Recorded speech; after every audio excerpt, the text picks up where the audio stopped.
Bem, então as benfeitorias e retenções, benfeitorias e direito de retenção assegurados ao possuidor estão tratadas no Código Civil entre os artigos 1219 e 1222. Bom, antes da gente tratar propriamente das regras fixadas pelo legislador, é importante nós recordarmos o que é que significa benfeitoria, que tipos de benfeitorias nós temos classificadas pelo direito e a distinção entre benfeitorias e acessões. Bom, benfeitoria é o melhoramento introduzido em coisa já existente. A legislação, a doutrina, dividem as benfeitorias em 3 espécies. Necessárias, que são aquelas que são realizadas com o objetivo de conservar a coisa ou impedir que ela venha a se deteriorar com o passar do tempo e com a sua própria utilização. Úteis, que são aqueles melhoramentos que, não obstante não serem necessários, quando introduzidos, aumentam ou facilitam o uso do bem. E por fim, nós temos as benfeitorias voluptuárias, que são aquelas de mero deleite ou recreio, que não aumentam o uso habitual do bem, apenas o tornam mais agradável para o seu possuidor. Normalmente são melhoramentos de grande valor, de luxo. Bem, as benfeitorias, elas não se confundem com as acessões. Acessões são construções, plantações que são introduzidas num determinado terreno. Então, a edificação de uma casa num terreno não constitui, como muitos imaginam, principalmente pessoas leigas que não estão habituadas ao direito,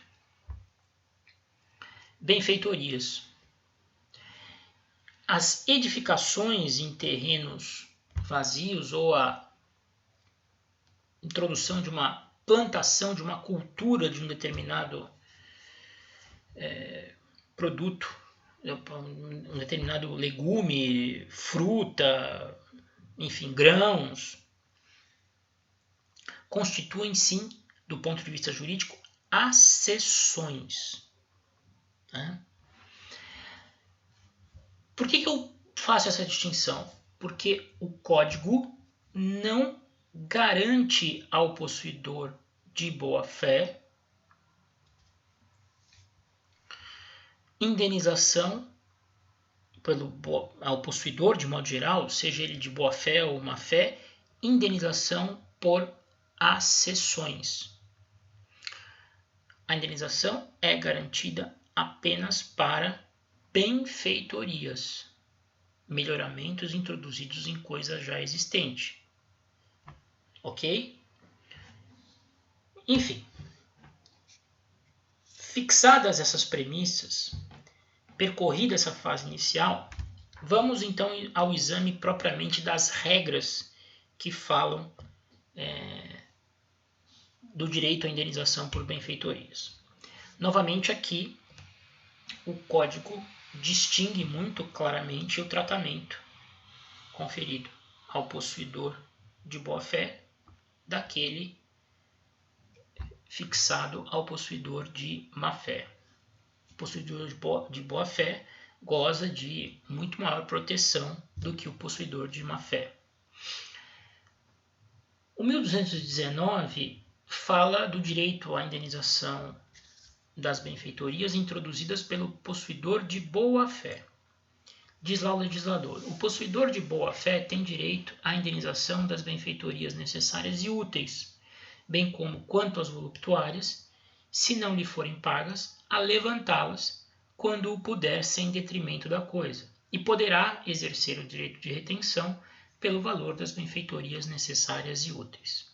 Bom, possuidor de boa-fé sempre terá direito à indenização pelas benfeitorias necessárias e úteis que houver introduzido na coisa. Além de indenização por essas duas espécies de benfeitoria, também terá direito de reter a coisa consigo enquanto não receber o ressarcimento do dono. E isso tem grande relevância e repercussão prática, né? Se o sujeito adquiriu a coisa de boa fé, introduziu melhoramentos nela, destinados à conservação, à manutenção e ao aumento de utilidade da coisa, e vem futuramente a ser citado numa ação e perder a coisa, ele terá direito de ser indenizado por essas benfeitorias e mais, terá o direito de permanecer na coisa, retê-la consigo enquanto não for indenizado. Certo? Quanto às voluptuárias, quanto àquelas benfeitorias de mero deleite, né, que visam tornar a coisa mais agradável, que não aumentam a utilidade, tampouco se destinam à manutenção, embora o Código não assegure indenização ao possuidor de boa-fé, ele permite que ele as levante da coisa, que ele as retire da coisa, se isso puder ser feito sem prejuízo do próprio bem, onde elas foram introduzidas. Então imagine, o sujeito comprou uma casa e resolveu plantar um belo jardim com uma fonte, com um lago, uma fonte com adornos em ouro, muito luxuoso. Se ele puder retirar a fonte, isso ele fez evidentemente quando estava de boa fé, quando imaginaria que nunca ia perder a coisa. Se ele conseguir retirar a fonte sem prejudicar a própria substância da coisa, sem ter que escavar, quebrar, não há problema nenhum. Ele não poderá receber, ele não terá direito à indenização, mas ele pode, em compensação, levar a coisa consigo. Certo? Agora, imaginem que ele resolveu construir uma piscina com jacuzzi e outras tantas comodidades ali. Ele não vai conseguir levantá-las sem que isso acabe comprometendo o próprio estado do bem.